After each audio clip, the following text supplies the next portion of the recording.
ഉരുൾപൊട്ടൽ ദുരന്തം വേട്ടയാടിയ വയനാട്ടിൽ ഇന്ന് തെരച്ചിൽ 6ാം ദിവസത്തേക്ക് കടക്കുകയാണ്. ചൂരൽമലയിലും മുണ്ടക്കൈ പ്രദേശങ്ങളിലും കേന്ദ്രീകരിച്ചുകൊണ്ട് തന്നെയാണ് തെരച്ചിൽ നടക്കുക. വിവിധ സോണുകൾ ആയി തിരിഞ്ഞാണ് ഇന്നും തെരച്ചിൽ തുടരുക. ദുരന്തബാധിത മേഖലകളിൽ ഡ്രോൺ സർവേകൾ നടത്തും. പ്രദേശത്തെ പഴയകാല ചിത്രങ്ങളുമായി താരതമ്യം ചെയ്താകും തെരച്ചിൽ ഇന്ന് നടത്തുക. അടിഞ്ഞുകൂടിയ മൺകൂനകളുടെ ഉയർച്ച വ്യത്യാസം മനസ്സിലാക്കിയായിരിക്കും പരിശോധന. ചാലിയാറിലെ തെരച്ചിൽ നാളെ അവസാനിക്കും. അതേസമയം ദുരന്ത മേഖലയിൽ ആദ്യം എത്തിയത് കൽപ്പറ്റയിൽ നിന്നുള്ള ഫയർഫോഴ്സ് സംഘമായിരുന്നു. ആ കാഴ്ച ഏറെ ഭീതിയോടെയാണ് ഇവർ ഇന്നും ഓർത്തെടുക്കുന്നത്. ആദ്യം അവരുടെ വാക്കുകളിലേക്ക്.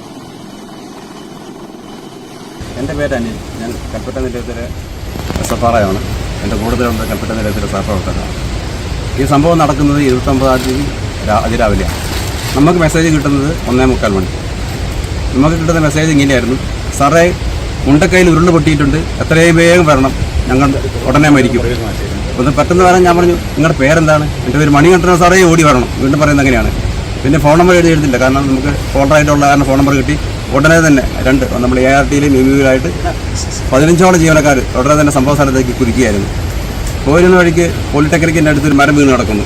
ഏകദേശം അരമണിക്കൂറോളം എടുത്തു ആ മരം മുറിച്ച് മാറ്റാൻ. ആ മരം മുറിച്ച് മാറ്റിക്കൊണ്ടാണ് നമുക്ക് മറ്റ് സേനകൾക്കും എല്ലാവർക്കും ഈ ഒരു സ്ഥലത്തേക്ക് എത്താൻ കഴിഞ്ഞത്. നമ്മളിവിടെ എത്തുമ്പോഴുള്ള അവസ്ഥ എന്ന് വെച്ചാൽ കൂരിട്ട് അവിടുത്തെ എന്താ പറയുന്നത്, വഴി നിറച്ചും ചെളിയാണ്, മുട്ടോളം ചെളിയാണ്. നമുക്ക് എന്ത് ചെയ്യണമെന്ന് അറിയാത്തൊരവസ്ഥ. അപ്പം അവിടെ കൂടി നാട്ടുകാർ പറഞ്ഞു, സാറേ അങ്ങോട്ട് പോകരുത്, പാലം ഒലിച്ച് പോയിട്ടുണ്ട്. അപ്പം നമ്മൾ പറഞ്ഞു, പാലം ഒലിച്ച് നോക്കട്ടെ. നമ്മളുടെ തന്നെ അവിടെ വെളിച്ചമില്ലാത്തതുകൊണ്ട് അസ്ക അവിടെ കത്തിച്ച് വെച്ചു. അസ്ക കത്തിച്ച ശേഷം നമ്മൾ സാവകാശം നമ്മുടെ കയ്യിലുള്ള ടോർച്ചുമായിട്ട് ആ 2 റവന്യൂ ജീവനക്കാരും ആ സമയത്ത് 2 പോലീസുകാരും എത്തിയിരുന്നു. അവരെയും കൂട്ടി നമ്മൾ സെർച്ചിങ്ങിന് ഇറങ്ങിയാണ്.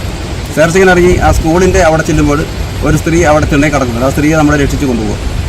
വീണ്ടും നമ്മൾ ആരെങ്കിലും ഉണ്ടെന്നൊക്കെ സെർച്ച് ചെയ്യാൻ നേരത്താണ് നാട്ടുകാർ വിളിച്ചു പറയുന്നത്, ഓടിക്കോ അടുത്തത് വരുന്നുണ്ടെന്ന് കേൾക്കുന്നത്. നമുക്ക് എന്താണെന്ന് മനസ്സിലായില്ല. ഞങ്ങൾ എന്തായാലും ശരി ഓടിക്കോ എന്ന് പറഞ്ഞതുകൊണ്ട് നമുക്ക് തോന്നി എന്തോ വലിയ സംഭവം നടക്കാൻ പോവുകയാണ്. ഉടനെ ഞങ്ങൾ ഓടുകയാണ്. കൂടുതൽ ഭയങ്കര ഭീകരമായ ഒരു ശബ്ദവും കേൾക്കാം. ഞങ്ങൾ ഓടി ചെന്ന് ഒരു ഗേറ്റ് കടന്ന്, ആ ഗേറ്റ് എന്താ ഭാഗ്യത്തിൽ പൂട്ടിയിട്ടില്ലായിരുന്നു. കറക്റ്റ് വഴിയിലേക്ക് കയറി ഞങ്ങൾ തേയിലത്തോട്ടത്തിലേക്ക് ഓടി കയറിയായിരുന്നു. തൊട്ട് പറയാതെ വലിയ മലവെള്ളപ്പാച്ചിൽ. അത് 2ാമത്തെ ഉരുൾപൊട്ടലായിരുന്നു. ആദ്യത്തെ ഉരുൾപൊട്ടിനേക്കാളും ഭീകരമായിരുന്നു 2ാമത്തെ ഉരുൾപൊട്ടൽ എന്നാണ് പിന്നീട് മനസ്സിലാക്കാൻ കഴിഞ്ഞത്. നമ്മൾ കയറിയ കുന്നും ആ സമയത്ത് കടന്ന് കിടുകിട വിറക്കുകയായിരുന്നു. തൊണ്ടയിലെ വെള്ളമെല്ലാം വറ്റിപ്പോയി നാവ് അണ്ണാക്കിലേക്ക് ഒട്ടുന്നൊരവസ്ഥയായിരുന്നു. വെള്ളം കുടിക്കാനില്ല. അവസാനം പെരുമഴയിൽ നാവ് നീട്ടിയാണ് തൊണ്ട നനച്ചത്. അപ്പം പിന്നീട് ഞങ്ങൾ നേരം വെളുത്തപ്പോൾ ഇറങ്ങി വരുന്ന കാഴ്ച, ഞങ്ങൾ നിന്ന സ്ഥലത്ത് മുഴുവനും വലിയ പാറക്കല്ലുകളും മരവുമായിരുന്നു. അപ്പം ആയുസിൻ്റെ ബലം കൊണ്ട്, ദൈവാനുഗ്രഹം കൊണ്ട് മാത്രമാണ് ഞങ്ങളിന്ന് ജീവനോടെ ഇരിക്കുന്നത്. അങ്ങനെ ഞങ്ങളങ്ങനെ കുന്നിൻ്റെ മുകളിൽ കയറി ഏകദേശം 1 മണിക്കൂറോളം പേടിച്ച് അവിടെ ഇരുന്നു. പിന്നീട് മനസ്സിലായി ഏകദേശം ഒഴുക്കിൻ്റെ ഒരു ഫ്ലോ കുറഞ്ഞിട്ടുണ്ട്. ഞങ്ങൾ താഴേക്ക് ഇറങ്ങി വന്നു. ടോർച്ചുമായിട്ട് അന്ന് കുന്നിൻ മുകളിൽ കയറി നിന്ന ആൾക്കാരൊക്കെ രക്ഷിച്ചു. അപ്പോൾ ഇതിൻ്റെ ഇടയ്ക്ക് ഞങ്ങൾ ആദ്യത്തെ പൊട്ടലിൻ്റെ സമയം കഴിഞ്ഞ ഉടനെ വരുന്ന സമയത്ത് ടോർച്ചടിച്ച് പലരും അവിടെ നിൽക്കുന്നുണ്ടായിരുന്നു. അപ്പം പിന്നീട് ഈ 2ാമത്തെ ഉരുൾപൊട്ടിന് ശേഷം അവരെ ആരെയും കാണുന്നില്ല. അപ്പോൾ അവിടെ മനസ്സിലായത് ആ ഉരുൾപൊട്ടിലാണ് അന്ന് ടോർച്ചടിച്ച് നിന്ന ആൾക്കാരൊക്കെ ഒഴുകിപ്പോയ സംഭവം. എന്തായാലും ശരി, അത് മനസ്സിന് വളരെയധികം ആഘാതം ഉണ്ടാക്കിയിരുന്നു. ഈ ഒരു പേടിയിൽ ഞെട്ടലിൽ നിന്ന് മാറുന്നതിന് വേണ്ടി മണിക്കൂറുകൾ ഞങ്ങളുടെ പൾസൊക്കെ വല്ലാണ്ട് കൂടി.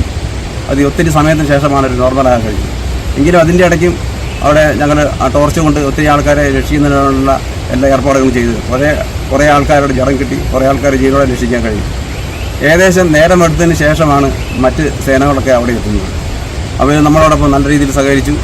ഒത്തിരി നല്ല രീതിയിൽ പ്രവർത്തനം കൊണ്ട് ഏകദേശം അന്ന് വൈകുന്നേരത്തോടു കൂടി 600ഓളം ആളുകളെ നമുക്ക് സുരക്ഷിത സ്ഥാനത്തേക്ക് മാറ്റാൻ കഴിയും. അതിന് നമ്മൾ ആദ്യമായി ചെയ്തത് രാവിലെ തന്നെ ഒരു താൽക്കാലിക പാലം ഉണ്ടാക്കുകയുള്ളതാണ്. അതിനുവേണ്ടി നമ്മൾ അവിടെ ചുറ്റുമുണ്ടായിരുന്ന കവുങ്ങുകൾ വെട്ടി ആ പുഴയ്ക്ക് കുറുകെ ഇട്ടു. നമ്മുടെ ഒരു 2 ലാഡറുകൾ കൂട്ടിക്കെട്ടി നല്ല ബലവത്തായ ഒരു പാലമുണ്ടാക്കി. ആ പാലത്തിൽ കൂടിയാണ് എല്ലാ റെസ്ക്യൂ പ്രവർത്തനങ്ങളും 2 ദിവസമായി നടന്നത്.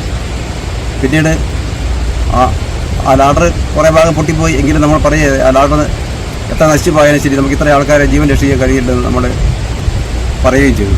പിന്നീട് പിറ്റേ ദിവസവും വന്നും ബോഡിയും മറ്റു ആൾക്കാരെയും മറ്റ് ഭക്ഷ്യവസ്തുക്കളും എല്ലാം കൊണ്ടുപോയത് നമ്മൾ താൽക്കാലികമായി കെട്ടിയുണ്ടാക്കിയ ഹൊറിസോണ്ടൽ റോപ്പിലൂടെയാണ്.